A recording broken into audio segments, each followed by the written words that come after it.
সময় আবার কে এলো?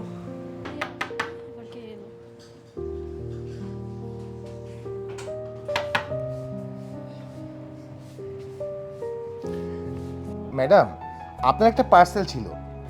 আমি এখন পার্সেল নিব না, আপনি যান তো, যান। ম্যাডাম, বোঝার চেষ্টা করেন, আমরা তো মাত্র ডেলিভারি ম্যান। কোম্পানির থেকে পার্সেলটা আপনার নামে এসেছে। হ্যাঁ, আপনি না নিলে আমি খুব সমস্যায় পড়ে যাব ম্যাডাম। কি যে মুশকিল। আচ্ছা দেন দেন। Thank you madam. ম্যাডাম, আমাকে এক গ্লাস পানি খাওয়াবেন? না, খাওয়ানো যাবে না। প্লিজ ম্যাডাম, আমার খুব তৃষ্ণা পেয়েছে। অন্য কোথাও গিয়ে খান তো।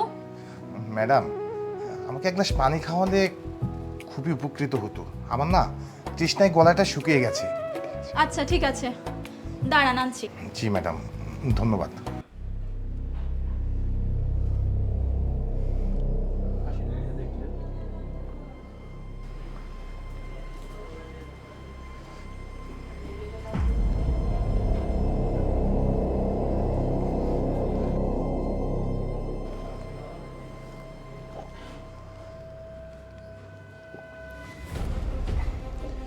ধন্যবাদ ম্যাডাম। ম্যাডাম, যদি কিছু মনে না করেন, আমি কি আপনাকে একটা প্রশ্ন জিজ্ঞেস করতে পারি? না, পারেন না। না ম্যাডাম, বলছিলাম কি, আপনি কি কোনো ডিপ্রেশনে আছেন? আমি ডিপ্রেশনে থাকলে তাতে আপনার সমস্যা কি? না, আমার কোনো সমস্যা নেই, কিন্তু আসলে আমার মনে হয় আপনি কোনো ডিপ্রেশনে ভুগছেন। আর তাছাড়া আমার কাছে আরও মনে হচ্ছে অল্প সময়ের মধ্যে আপনি হয়তো কোনো কঠিন সিদ্ধান্ত নিতে যাচ্ছেন। হ্যাঁ, আমি কঠিন সিদ্ধান্ত নিতে যাচ্ছি। আমি আমার এই মুখ আমার পরিবারকে দেখাতে পারবো না। আমি আমার বাবা মায়ের সম্মান রক্ষা করতে পারিনি, তাই আমি মরে যেতে চাই।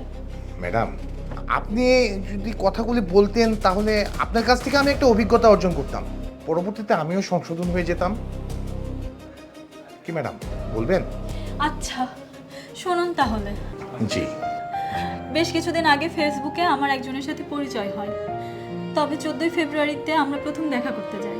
সে সময় একটা অনেক বেশি অঘটন ঘটে যায়, আর সেটার জন্য আমি আজ প্রেগনেন্ট হয়ে গিয়েছি। আমি আমার বাবা মায়ের সম্মান রক্ষা করতে পারিনি। তারা গ্রামে অনেক সম্মান নিয়ে চলে, তারা অনেক স্বপ্ন নিয়ে আমাকে ঢাকা শহরে পড়তে পাঠিয়েছে, কিন্তু আমি তাদের স্বপ্ন পূরণ করতে ব্যস্ত। এখন আমি মরে যেতে চাই, আমার আর ইচ্ছা করছে না বেঁচে থাকতে। আচ্ছা, আমি আপনাকে একটা কথা জিজ্ঞেস করি। আপনি যে প্রেগনেন্ট, সেটা কি আপনার মা জানেন? না, ওনাকে জানাইনি আমি এখনো। দেখেন, মা হচ্ছে একটা মেয়ের বেস্ট ফ্রেন্ড। মাকে সব কিছু জানান, দেখবেন আপনি মনের দিক থেকে অনেকটা হালকা হয়ে গেছেন। আরেকটা কথা বলি, ছোটবেলায় যদি আপনার মার কাছে আপনি কিছু চেতেন, আপনার মাকে দিতেন? না, দিত না। অনেক জেদ করতাম। জেদ করতেন তো? জেদ করার পরে তো দিত। হ্যাঁ, দিত, কিন্তু জেদ করে নিতে হতো। হ্যাঁ, আমিও সেটাই বলছি। তাহলে এটা তো আপনার জীবন মরণের ব্যাপার। আমি বলি কি, বিষয়টা আপনার মার সাথে একটু কথা বলেন, দেখবেন ভালো একটা সলিউশন পেয়ে গেছেন। আর তারপরেও যদি আপনার মা আপনার কথা না শুনে, তখন আপনার যা মন ইচ্ছে তাই করবেন।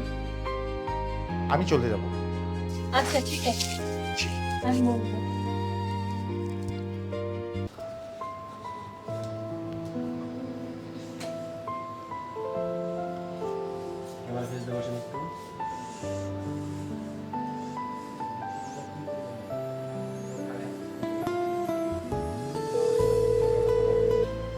হ্যালো মা,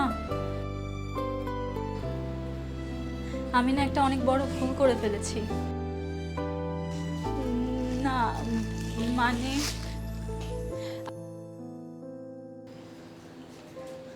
মা, আমি প্রেগনেন্ট।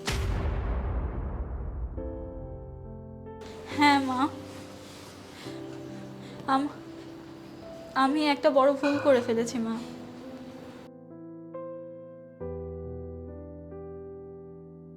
না মা, বিয়ে করিনি মা। আমি একটা ছেলের সাথে পরিচিত একটা মা, আমার একটা ছেলের সাথে পরিচয় হওয়ার পর তার সাথে একটা ভুল হয়ে গেছে মা।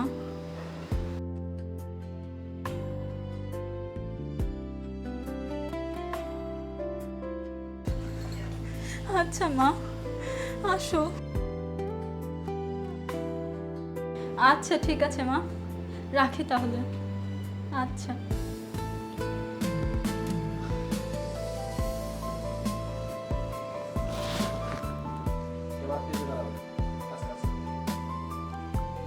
দেখলেন তো, আমি আপনাকে বলেছিলাম না, আপনার মার কাছে বিষয়টা খুলে বলেন, দেখবেন সুন্দর একটা সমাধান পেয়ে যাবেন। আমার কথাটা তো সঠিক হলো?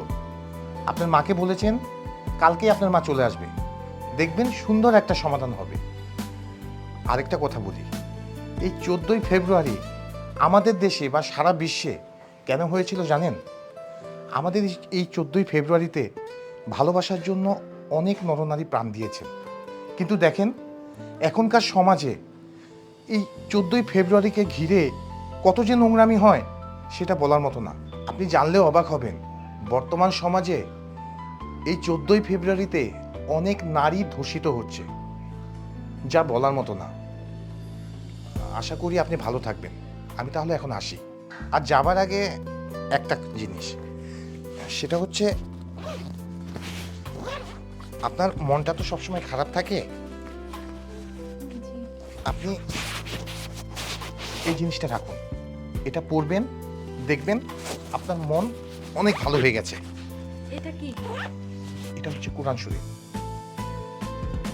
আচ্ছা, আমি তাহলে আসি, ভালো থাকবেন। আচ্ছা ঠিক আছে। আসসালামু আলাইকুম।